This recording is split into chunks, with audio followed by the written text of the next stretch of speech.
जवळ कडलग येथील बालकावर बिबट्याने केलेल्या हल्ल्याची गंभीर दखल घेत नागपूरच्या प्रधान मुख्य वनसंरक्षक कार्यालयाने बिबट्याला ठार मारण्याचे आदेश दिले आहेत। पालकमंत्री नामदार राधाकृष्ण विखे पाटील आणि आमदार अमोल खताळ यांनी वनमंत्र्यांची भेट घेऊन यासाठी केलेल्या पाठपुराव्यानंतर बिबट्याला जेरबंद करण्यासाठी नाशिक येथील मुख्य वनरक्षकाच्या नेतृत्वाखाली स्वतंत्र टीम कार्यरत करण्यात आली आहे। शनिवारी रात्री जवळ कडलग येथील सिद्धेश कडलग या 4 वर्षाच्या बालकावर बिबट्याने हल्ला केला।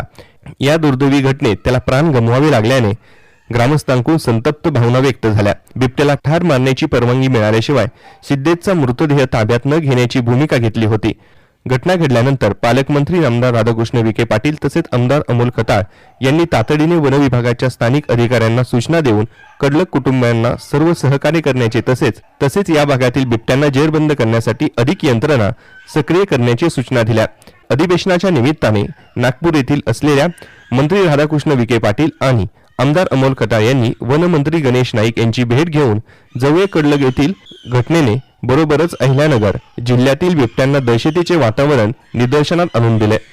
जलसंपदा मंत्री नामदार राधाकृष्ण विखे पाटील यांनी तातडीने नागपूर येथील प्रधान वन संरक्षण एम श्रीनिवास रेड्डी यांनाही संपर्क करून जवळ कडलग येथील बिबट्या जेरबंद करण्यासाठी विशेष मोहीम राबवण्याच्या सूचना दिल्या।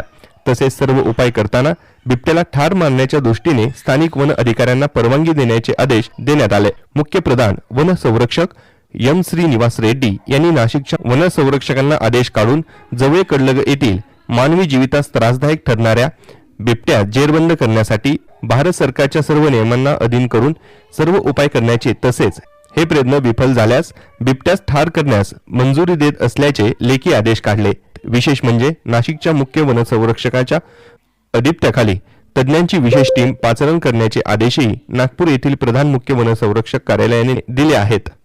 आज सकाळी नरभक्षक बिबट वनरक्षक टीमच्या जाळ्यात अडकले आहेत आणि जेरबंद केल्यामुळे सध्या तरी येथील स्थानिकांनी सुटकेचा श्वास सोडला।